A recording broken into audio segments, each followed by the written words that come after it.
ఎన్నికల కమిషన్ దృష్టికి మా వినోద్ కుమార్ గారు మా పార్టీ దాదాపు 20 ఏళ్లుగా ఒక అంశంలో పోరాటం చేస్తా ఉంది.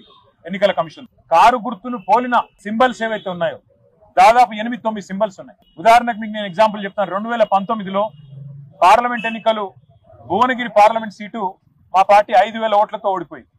ఆ రోజు కోమటిరెడ్డి వెంకటరెడ్డి గారు కాంగ్రెస్ పార్టీ నుంచి గెలిచారు. బూర నరసయ్య గౌడ్ గారు మా పార్టీ నుంచి పోటీ చేసి 5,000 ఓట్లతో ఓడిపోయారు. కానీ మా కారు గుర్తును పోలిన గుర్తు ఒక రోడ్ రోలర్ గుర్తు. ఒక ఇండిపెండెంట్ అభ్యర్థి పోటీ చేస్తే ఆయనకి 27,000 ఓట్లు వచ్చినాయి. ఆయన ప్రచారం కూడా చేయలేదు. ఎందుకు చెప్తా ఉన్నా ఇదంతా అంటే ఇట్లా మా పార్టీకి ఒకసారి కాదు ఎన్నో సందర్భాల్లో నష్టం జరిగింది. మొన్న జరిగిన సాధారణ ఎన్నికల్లో కూడా మేము 14 సీట్లు 6,000 కంటే తక్కువ ఓట్లతో ఓడిపోయాం. అక్కడ కూడా మరి చాలా చోట్ల ఈ chapati maker, road roller, ship ఇట్లా 8 గుర్తులు ఏవైతే మా కారు గుర్తును పోలిన గుర్తులు ఉన్నాయో వాటి వల్ల కూడా మాకు చాలా నష్టం జరిగింది. వాటిని తక్షణమే తొలగించాలని చెప్పి కూడా ఎన్నికల కమిషన్ను మేము కోరినాము. ఇంకా రెగ్యులర్ గా ఫీడ్బ్యాక్ కూడా మా వైపు నుంచి ఎప్పటికప్పుడు ఇస్తాము, రిసీవ్ చేసుకోవాలని కూడా కోరాము.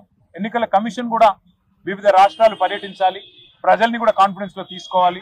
ఎక్కడికక్కడ అవసరమైతే మరి గ్రాస్ రూట్ లెవెల్లో కూడా ఎన్జిఓలతో, ప్రజా సంఘాలతో, ఎందుకంటే ఓన్లీ పొలిటికల్ పార్టీసే కాదు ప్రజా సంఘాలతో కూడా మీరు చర్చించండి.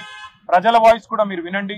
అవసరమైతే దక్షిణాదిలో, హైదరాబాద్ లో, మరో చోట, మరో ప్లేస్ లో పిలిచి అందరినీ కూడా మాట్లాడించి వాళ్ళ అభిప్రాయాలు కూడా తీసుకొని సంస్కరణలు తీసుకొని రావాలి అని చెప్పి మా పార్టీ తరఫున వివరంగా చెప్పడం జరిగింది. మరి వారు అన్ని కూడా సానుకూలంగా విన్నారు.